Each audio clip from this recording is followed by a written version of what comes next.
Okay guys, we finished off the chassis on the three cars. Actually, we just finished the chassis prep. We didn't finish the chassis because all of these pieces here belong to the Pontiac Super Stocker. And we're going to start assembling what we can and getting these pieces ready for paint because we have all of our chassis components already in primer.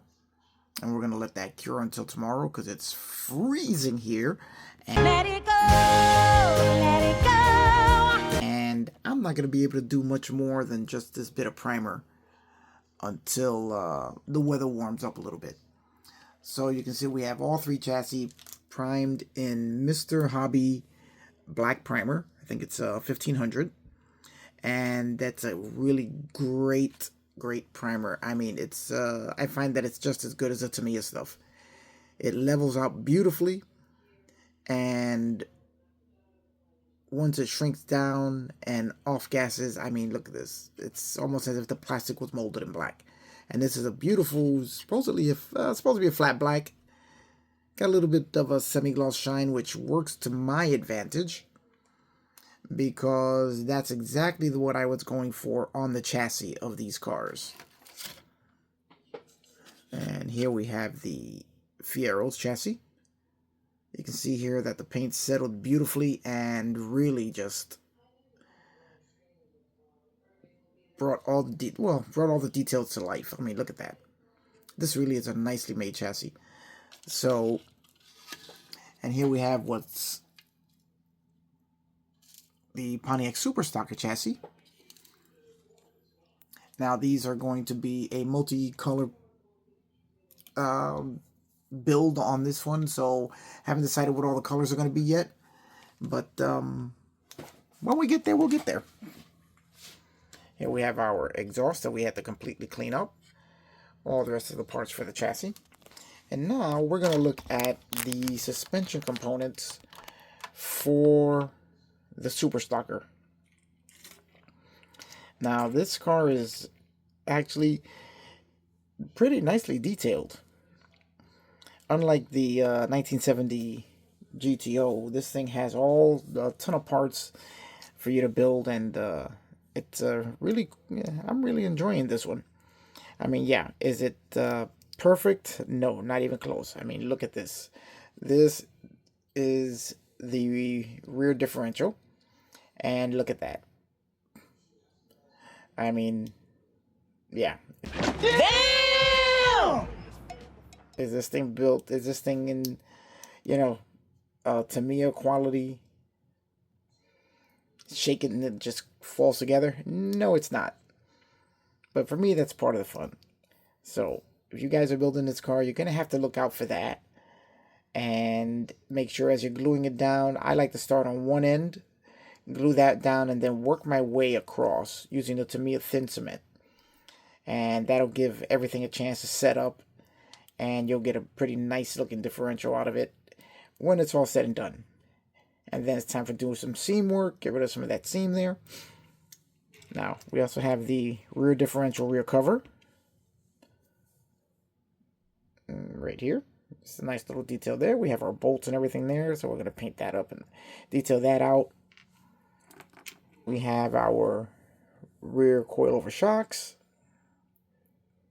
Actually, not too bad. I was thinking of making shocks myself for it, but these actually look pretty decent. So we're probably just going to use these. Oops, and here we have our front shocks. Rear shocks.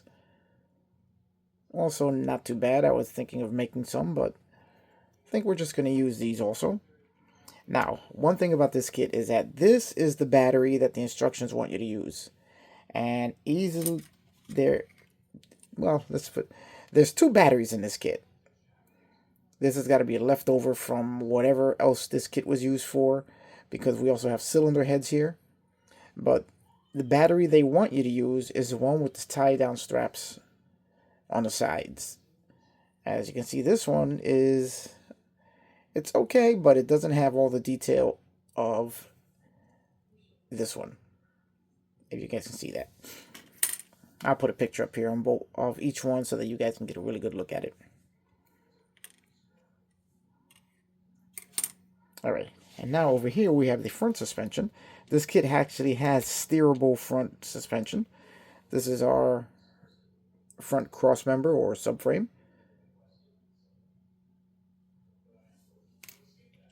We have our 2 front spindles.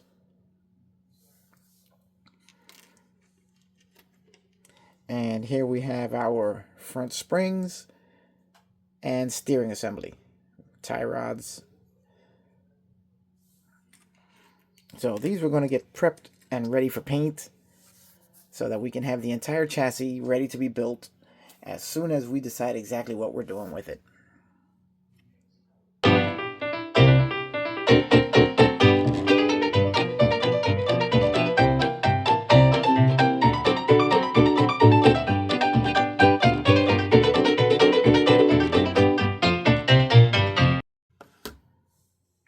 Alright guys, now let me just show you a couple things about this rear diff. Now that we've actually got it together, which as I showed earlier, the parts didn't exactly go together great, as it was a little warped on one side. But now that it's all together, you can see here that there is actually another bit here on each side of the diff. It's open. The 2 pieces of plastic do not meet, as there seems to be, maybe it was a short shot on these and they just didn't get the mold correct. But that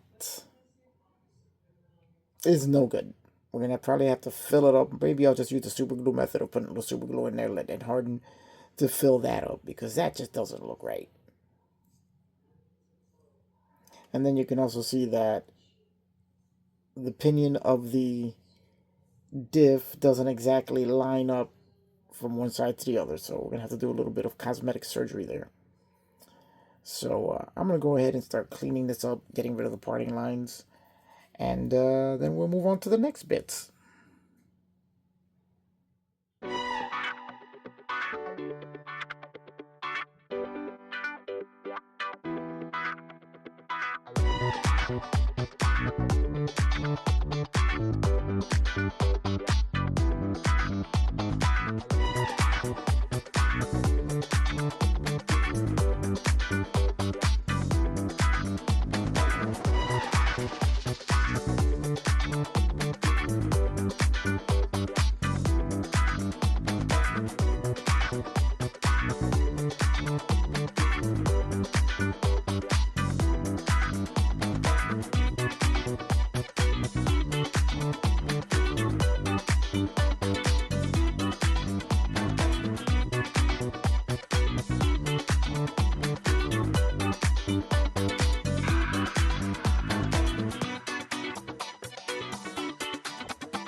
Alright guys, now we've done a little bit of masking off. We're going to paint the gas tank on the bottom of the 70 GTO. Now to do that, we have our base coat of the Mr. Hobby's black primer, 1500. And I think what we're going to use for the tank is, I'm kind of thinking maybe this magnesium from Vallejo. Vallejo Metal Color Magnesium. Haven't used this color yet, so I'm really curious as to what it's going to, maybe not. Might be a little bit darker than what I really want. So then, our other choice is the steel, which has much more of a realistic tone than the magnesium. So I'm going to try a little test spray of either one, and then we'll see which one looks better. Okay guys, I just put a little droplet of the magnesium and a little droplet of the steel next to each other, and I think I'm going to go with the steel, as the magnesium might be a little too dark and may not really stand out against the chassis. Let's get busy and spray this. Boy, that sounded dumb.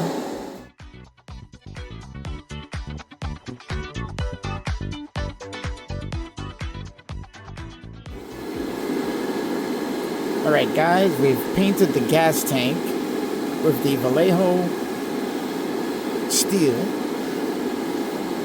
And I think it definitely was a good choice of color for this gas tank. I did leave it, didn't give it a completely even spray because I wanted it to look a little bit discolored, maybe a little, give it a sort of an aged look. So now, once this dries a little bit, we're going to be giving it a little bit of shading and shadowing and see how good this looks. But right now, I kind of like the way it's looking right there. And we're going to stop with the steel right here.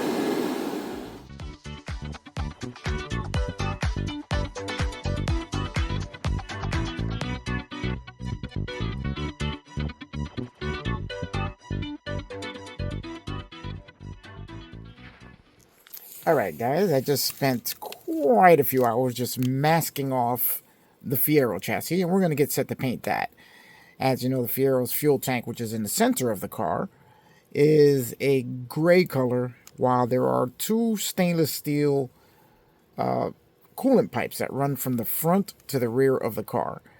Now, I have all this masked off, and then I used a bit, the blue that you see here, it's some masking fluid that I used to cover all of the weird bends and curves that this tape just couldn't match to try and follow these pipes from front to back. So now we're going to paint the gas tank and the pipes to get this chassis started.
Alright guys, let's unmask the Fiero chassis and see how good of a job we did.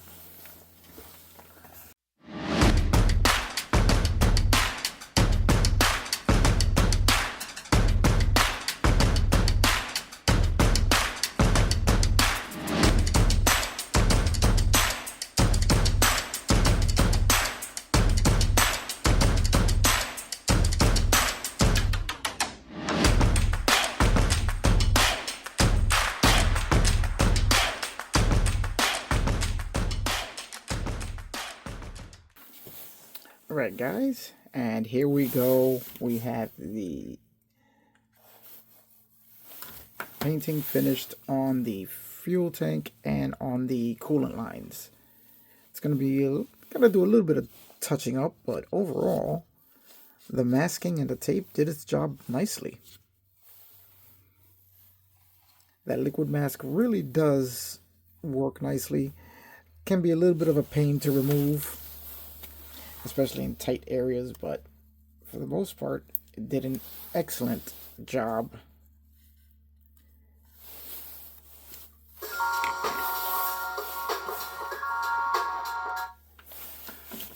Overall, it did an excellent job at keeping the paint from where you didn't want it to go.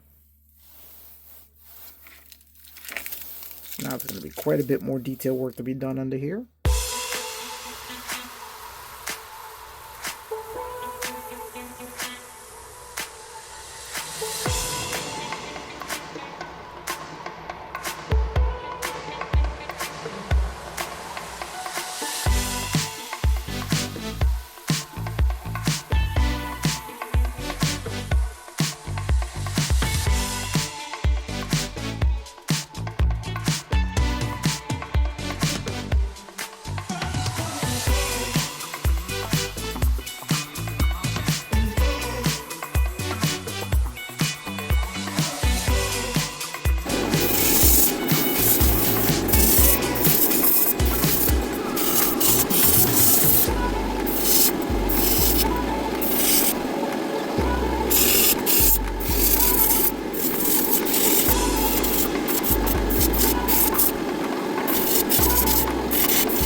Alright guys, now we're going to take a look at the finished chassis of all three cars. Well, as finished as we're going to be in this segment of the build, where we're just looking at the chassis. Here we're looking at the 1970 GTO, the MPC model. This is Mr. Mo's car, and you can see here that this is just comprised of two parts, just the exhaust and the chassis as I've shown in previous episodes. But look at how cool that looks when it's all combined together. Proving that even the simplest models with, you know, so detailing can be made to look really, really cool with just a little bit of paint work and detail work. Now, I haven't put any panel liner on it yet, so that's going to be the last phase of the detailing on this chassis. You can see here I have the exhaust with the burned and scorch marks and the heat staining on the mufflers, all the pipes.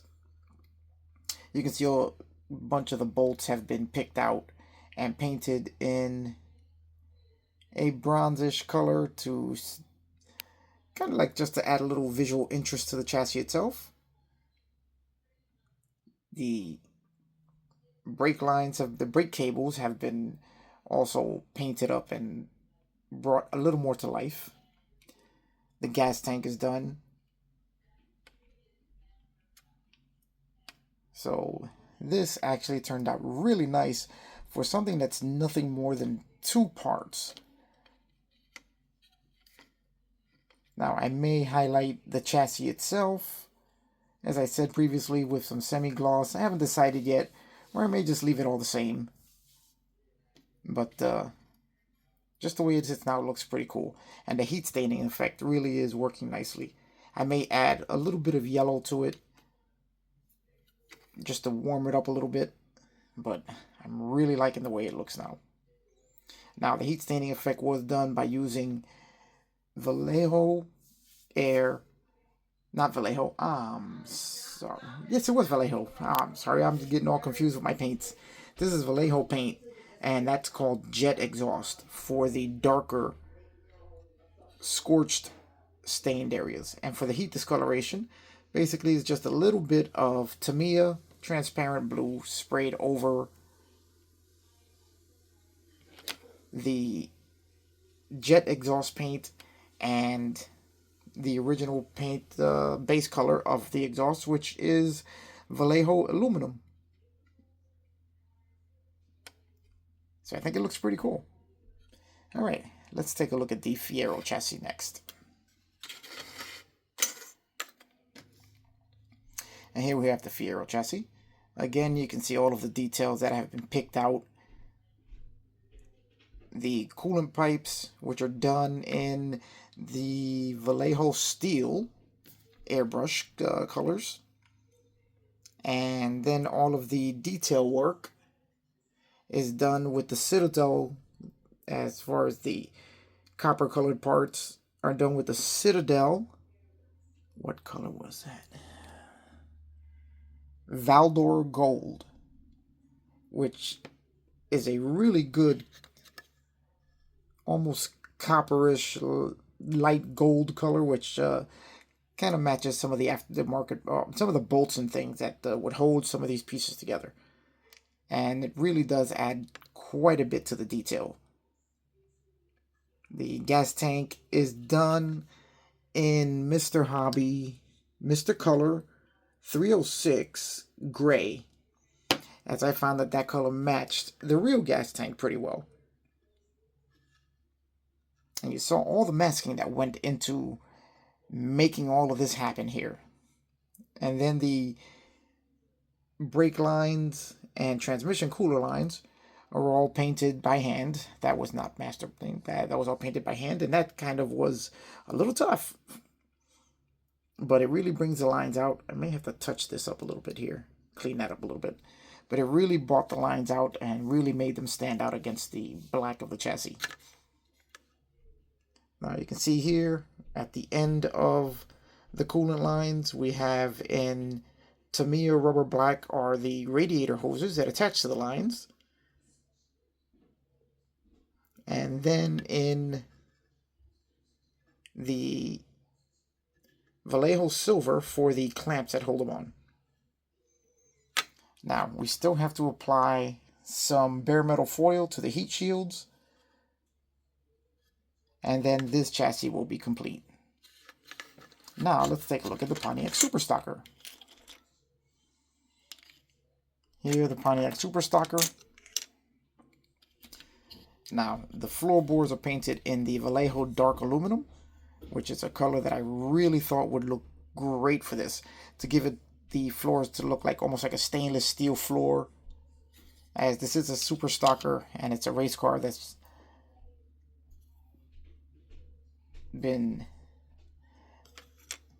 has a custom has a purpose-built chassis that's just welded and bolted together, and I really wanted to give it that that metallic race car look. Just a bare chassis, nothing fancy, because that's what it is. It's just basically a simple race car. Now the frame still hasn't been painted. That's coming next, in which case I'm trying to decide on which blue to do. Is the frame around the chassis, it's going to be blue, and the subframe here is going to remain black. So I'm still looking for the right shade of blue, because I'm doing something a little bit different, which we'll talk about on the next episode with the Super Stocker, as that part of the build is going to take a slightly different direction. So that we'll talk about on the next episode, and I guess that's going to end it for the chassis segment of this build, as we have all of them almost completely finished, and big changes coming for the Pontiac Super Stocker from its original plan in this build. And that we'll talk about in the next episode.